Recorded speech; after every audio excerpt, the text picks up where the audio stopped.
चढ़ती जवानी मटूरी मुचमुचावत हे। चढ़ती जवानी मटूरी मुचमुचावत हे। अरे कोनो नहीं देवते भाव चेहरा के घमंड दिखावत हे। अरे कोनो नहीं देवते भाव चेहरा के घमंड दिखावत हे। जम्मो टूरा उही स्टोरी ला पटावत हे। जम्मो टूरा उही स्टोरी ला पटावत हे। अरे कोनो नहीं देवते भाव चेहरा के घमंड दिखावत हे। अरे कोनो नहीं देवते भाव चेहरा के घमंड दिखावत हे।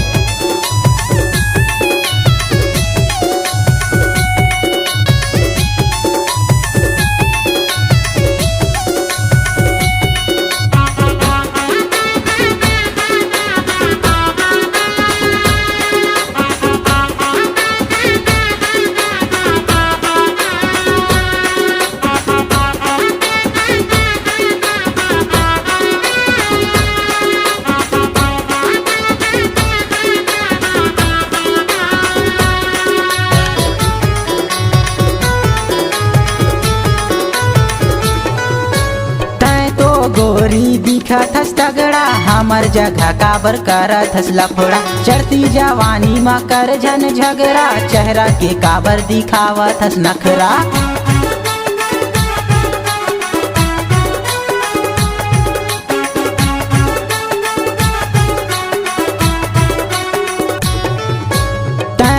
गोरी दिखत हस तगड़ा हमर जगह काबर करत हस लफड़ा।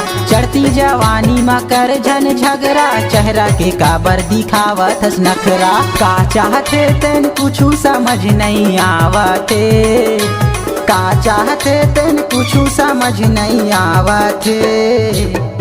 अरे कोनो नहीं देवते भाव चेहरा के घमंड दिखावत हे। अरे कोनो नहीं देवते भाव चेहरा के घमंड दिखावत हे।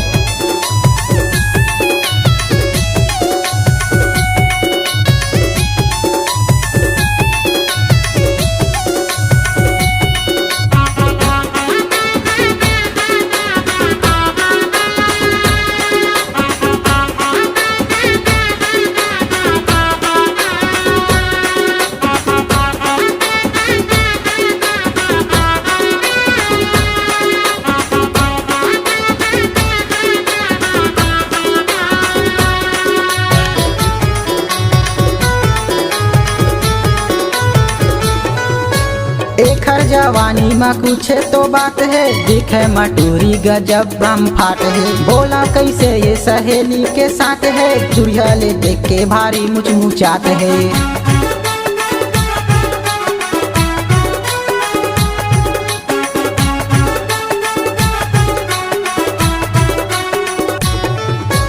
एकर जवानी में कुछ तो बात है दिखे मटूरी गजब बम फाट है। बोला कैसे ये सहेली के साथ है चुड़िया ले देख के भारी मुचमुचात है। धनराज कुरेला अपन दीवाना बनावत हे। अरे लक्की कुरेला अपन दीवाना बनावत हे। कोनो नहीं देवते भाव चेहरा के घमंड दिखावत हे। अरे कोनो नहीं देवते भाव चेहरा के घावत हे। जम्मो टूरा उही स्टोरी ला पटावत हे। जम्मो टूरा उही स्टोरी ला पटावत हे।